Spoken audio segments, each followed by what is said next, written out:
Fantastic. And in creating that, I can imagine that it wouldn't have just been, you know, a lot of work that you were doing. Obviously, there's a lot of work in creating successful businesses, but there's also self-work, because how you do anything is how you do everything, and your business only grows as much as you grow. So what has been one of the tools that you've used that you attribute a lot of your business success to?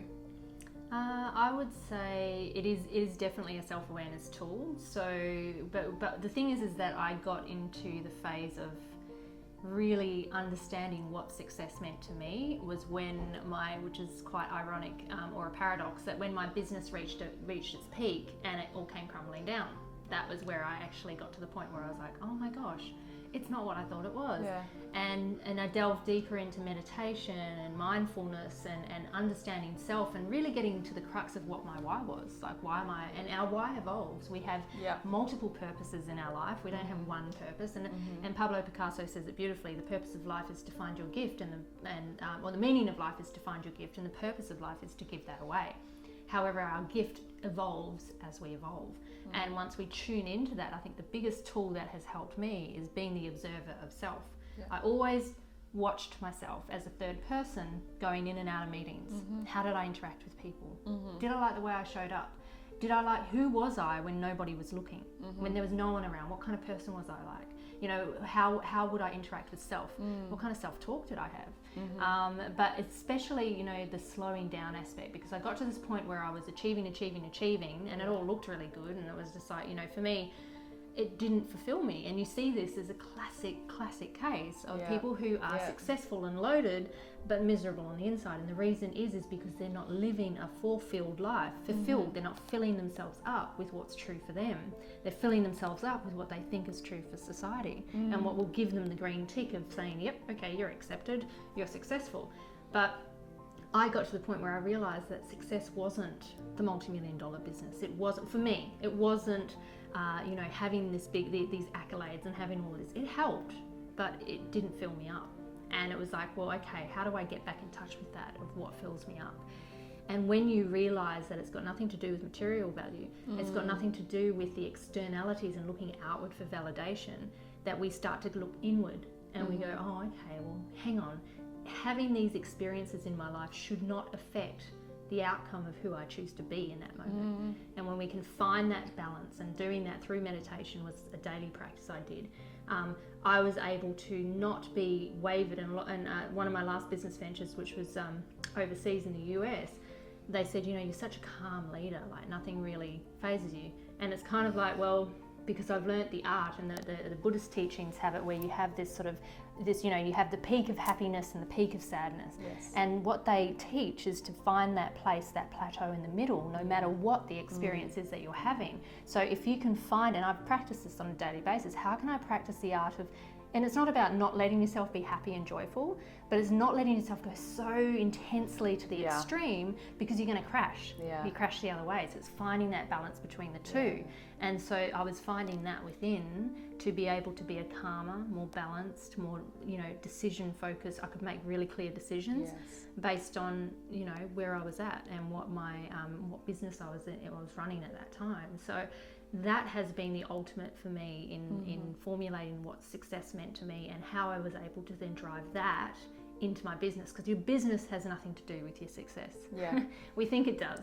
It's that's the outward validation piece. That's the piece looking outward for the validation, for worthiness, that I'm enough, that I've achieved enough, and I've got the green tick of society. But when you find that it's actually everything that has to do with internally, it has nothing to do with the validation of others, your journey becomes so peaceful and so joyful. And it's just, you know, you find that beautiful point that they teach in the Buddhist teachings, and it's just like, and people think it's like Zen, and some people who are very high up in that extreme see it as being flaky, and it's like, well, no, actually I'm flowing with the ebb and flow of that, which is consciousness. Consciousness is not rigid. This consciousness it has not got a rule book. There is no rigidity. And if we can find the flow of not having that rigidity, but still having a little bit of a plan, then we get to allow ourselves for amazing experiences, where I've been sitting in boardrooms or sitting at some of the best events and some of the best things, and been on some of the best stages around the world. And I have those moments like, oh, how did I get here? You know, and people ask me that, how did you get to where you're doing? I'm like, I actually don't know. I kind of just flowed through that, but I do, like I do and I don't. It's knowing how to have that space to allow for the ebb and flow of that which we don't know, you know. And when we're in the space of being undefined, when we go through the ebbs and flows of going, oh my gosh, why am I here? What is my meaning of life? That's a beautiful place to be in, instead of getting down on that, because you're undefined. And by being in a place of being undefined, nothing defines you. Therefore, you can create anything you want because you're not defined. Then you become limitless. Yeah, so it's actually a good space to be in, because it's about recharging, reevaluating, and reinventing your next why. I love that. So a lot of people really pin success on, creating a multi-million or multi-billion dollar business. And what you hear from all the people who are multi-billionaires is that, you know, once there's a statistic, once you earn over sort of $80,000 to $100,000 a year, and according to Maslow's needs hierarchy, your core needs are met. So beyond about $100,000 a year income, or profit, you're not actually going to feel any greater sense of fulfillment, particularly if you're not connected to your why. So using a really powerful tool like meditation helps you to connect with your why and ensure that you're living on purpose and living in that space of inspiration. And so you're creating a business that brings you that joy, but not obviously the extreme highs or the extreme lows. So you can enjoy the process, because I was even speaking to someone today where it was like, you know, I really feel like, you know, I just get so much satisfaction out of achieving so much. And she was like literally a superwoman, got like 3 kids, and she's just amazing. She's an amazing person. I'm just like, but how do you find time to do all of that, run businesses? And she pretty much doesn't get much sleep. And then I said, yeah, but then what? Yeah. You know, once you've done all that and you get the satisfaction, for what? For why? Once you've got, and this is the thing that you can project, if you haven't had the opportunity to build a multi-million dollar business, I think sometimes it lands when you do that, and that's why it landed for me, because I built a 2.5 mil business. And then I got to the point where it was like, well, and then what? Now that, and that's what I say to people, okay, imagine you've done it all. You've got everything materially you could ever want. You've addressed all your perceived needs that you need, when really we don't need a lot. But when you reach that point, ask yourself, then what? What would you do? And that is where you begin the process of really getting to the why of why you do what you do, because then everything else is out of the way. All our cultural conditioning, societal conditioning of what we think we need. Like I climbed Everest, right? And I didn't do the peak. I didn't know that about you. Yeah, I did that. I raised money for my charity, and I did it. I went to base, just a bit above base camp. Yeah. Epic journey. But what it taught me, I was in the same clothes for 2 weeks. Like, I was just like, we really don't need that much stuff. You know, we think we do, but we don't need that much stuff. And even now today, when I look at my wardrobe, I'm like, I've got too many clothes. I don't need all this stuff. Yeah. And I don't like having too much stuff, because we're taught and conditioned that we have to need it.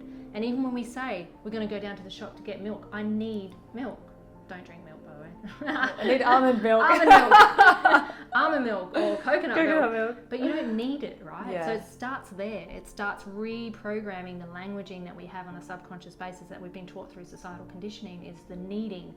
And we change our language and we hear ourselves say it and go, oh no, I don't need milk. I want it. Yes. And that's where we start to realise the difference between need and want. Yeah. Awesome. I love that. Thank you. And I really love, you know, that success really is being driven and connected to your why, and then that's what brings that greater fulfillment, because that's what we're all seeking. Humans are happiness seeking beings, and so if we're in a space of joy and happiness and we can create that with our business, then that flows onto everything in our life as well. Totally. Beautiful. Yes. Excellent. Thanks, Tenille. Thank you. See ya.